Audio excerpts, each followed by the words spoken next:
শখের বশে হরিণের মাংস কিনে খেয়ে থাকেন, তবে হরিণের মাংসের নামে দেখুন শূকরের মাংস খাওয়ানো হচ্ছে এবং দীর্ঘদিন ধরে কিন্তু একটি চক্র এভাবেই হরিণের মাংসের নাম বলে কিন্তু শূকরের মাংস বিক্রি করে আসছিল। এবং এখানে যে বন বিভাগ রয়েছে, বন বিভাগ কিন্তু তাদেরকে ধরার জন্য বিভিন্ন ফাঁদ পেতে রাখে এবং পরবর্তীতে গতকালকে কিন্তু তাদেরকে একজন সেই যে হরিণ চোরা কারবারির প্রধান জাকির নামের একজনকে আটক করতে সক্ষম হয় এবং আজকের কিন্তু তাকে পাথরঘাটা আদালতে নিয়ে আসা হয়েছে। এখানে ভ্রাম্যমাণ আদালতের মাধ্যমে আমরা যতটুকু জানতে পেরেছি যে 2 মাসের তাকে কারাদণ্ড দেওয়া হয়েছে এবং 10,000 টাকা জরিমানা করা হয়েছে। গতকাল অর্থাৎ 11/1/2026 তারিখ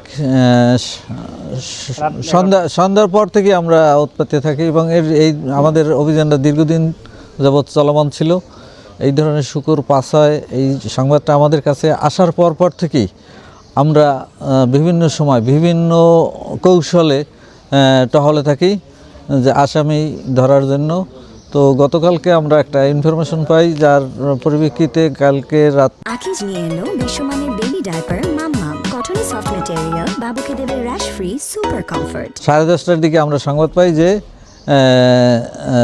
এখানে শুয়োর ধরা পড়ছে এবং আজকে পাস হবে। তো আমরা উৎপাতের পরে 11টার দিকে আমরা একজন আসামির নাম হলো মোহাম্মদ জাকির হোসেন, নিজ চল্লাটিমেরা গ্রাম, তাকে শূকর সহ হাতে নাতে ধরতে পারি।